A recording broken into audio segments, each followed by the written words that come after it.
YS Jaganmohan Reddy అనే నేను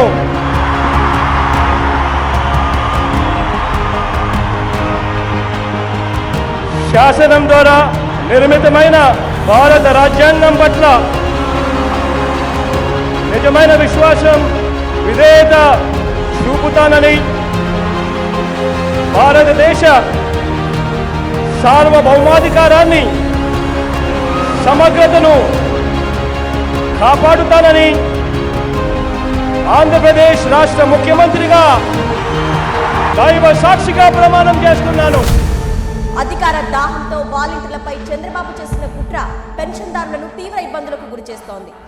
ఇప్పుడు వాలంటీర్లు ఉన్నారు, వ్యక్తిగత సమాచారాన్ని సేకరిస్తున్నారు. ఆ సమాచారాన్ని ఉపయోగించుకుని మనల్ని బ్లాక్మెయిల్ చేయాలనుకుంటున్నారు.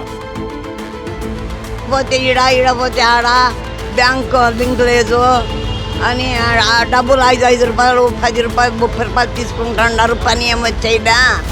5,000 రూపాయలతో మీరు ఏం ఉద్యోగం? అది బోనస్ అని మోసారు. ఎప్పుడంటే అప్పుడు ఇళ్ళకి వెళ్ళడం, డే టైం మగవాళ్ళు ఉండరు, పిలిపితలు. తలుపు తట్టి మరీ పింఛన్లు అందజేస్తున్న వాలంటీర్లపై చంద్రబాబు, పవన్ మొదటి నుంచి రకరకాల వివాదాస్పద ఆరోపణలు చేస్తూ తమ అక్కసును ఆక్రోశాన్ని వెళ్లగక్కుతూ వచ్చారు.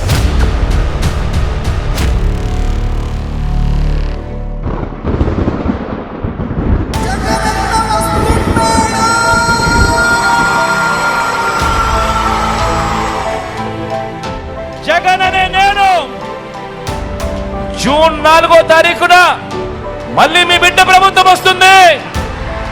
నా మొట్టమొదటి సంతకం మళ్ళీ వాలంటీర్ల వ్యవస్థ తీసుకొచ్చి ప్రతి ఇంటికి కూడా మళ్ళీ సేవలు అందించే కార్యక్రమం నా మొట్టమొదటి సంతకం చేస్తాను అని చెప్పి సందర్భంగా తెలియజేస్తా ఉన్నా.